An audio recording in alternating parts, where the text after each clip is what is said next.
Like, I just love it how the University of Manitoba is creating opportunities in your post-secondary work to really focus on leadership. It's a gaping hole that I think I've been very, very critical of in my experiences in post-secondary. And I graduated from St. John's High School in the North End in 2005. And I started going to the University of Winnipeg.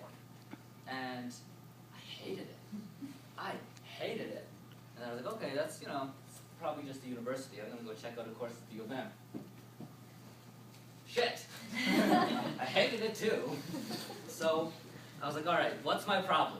What is my problem? Why don't I like university? And the short answer is, it felt to me like my professors were encouraging me to spend 4 to 6 years putting my head up my ass and ignoring the realities of what was going on in the world around me. And I just feel like that's an expectation of university. I mean, you're supposed to focus on your studies. You have to be a diligent student. And all of these things are very much important.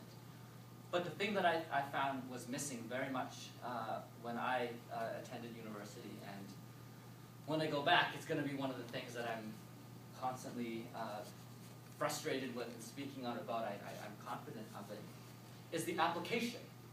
Where do we apply these things that we talk about in our classroom? And the ones that made me the most frustrated were my education-related courses. Anyone in education here? Anybody? No?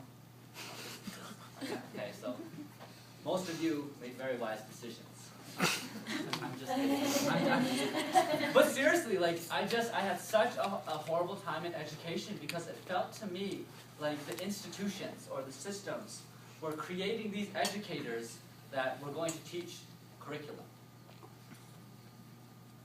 And you would think that that's what a teacher's supposed to do, right? Teach curriculum. No! Teachers are not supposed to teach curriculum. Teachers are supposed to teach human beings. Hello. So I just think,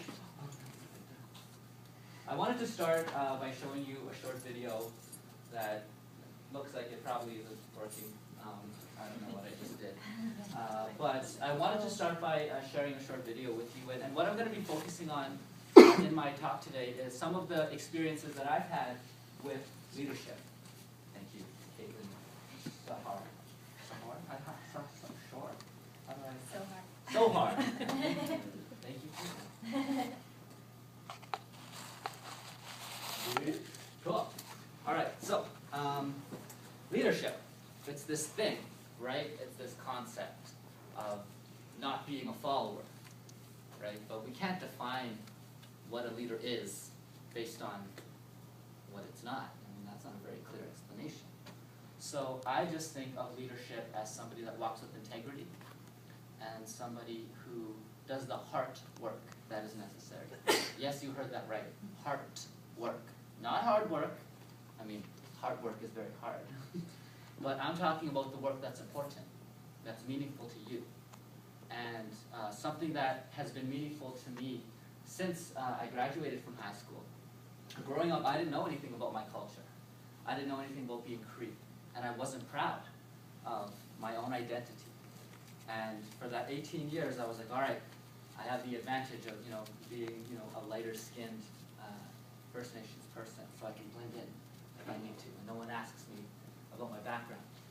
And I learned about leadership through getting involved and volunteering and being frustrated. Who here has ever been frustrated going to a program, a class, frustrated people in the house? Thank you. All right, so you know where I'm coming from then. You understand the feeling that I had of frustration. And I think my frustration was that, look at these amazing young people. Look at these amazing young, primarily First Nations, pretty much 100% living in poverty, products of the child welfare system that the world doesn't give two shits about. Does not give two shits about any of these kids. But after I graduated from high school, I started working with an Aboriginal organization as a tutor. And I got to know these young people. And I got to connect with these young people and see how attentive they were, how intelligent they were, how resilient they were.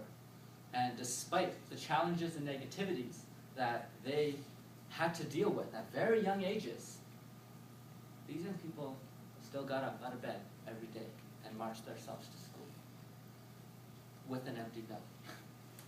These young people take a beating at home, whether it's from family, friends, peers, or strangers, and the next day are expected to go to school and be 100% attentive and write down the stupid test that I'm not going to explain to you why you need it though. So I just think all of those young people, and as I got to know them, I was like, they are great. These young people are talented, they are strong, they are wise, but no one's listening to them. What could happen if in our community we empowered our children and our young people to take on their roles as leaders? It's something that only one other group of people ever expected of them before, and that's gangs. Gangs are the only places where the kids in my community get to be leaders, right? Wrong. I knew that this was not acceptable, and this concept of integrity is something that is absolutely integral to this conversation that we're having right now about leadership. Integrity is a simple concept. It means what I say is reflected in my actions. That's it. That's integrity. And so if I say something is wrong, my actions need to reflect that I'm working towards an alternative.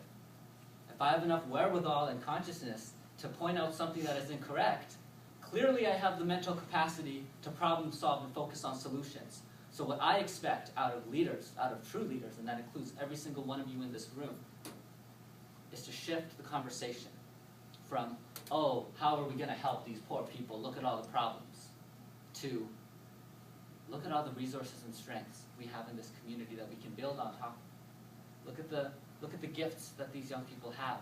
And if we use those gifts and empower them to create the solution, that's sustainability. That's succession planning. That's leadership.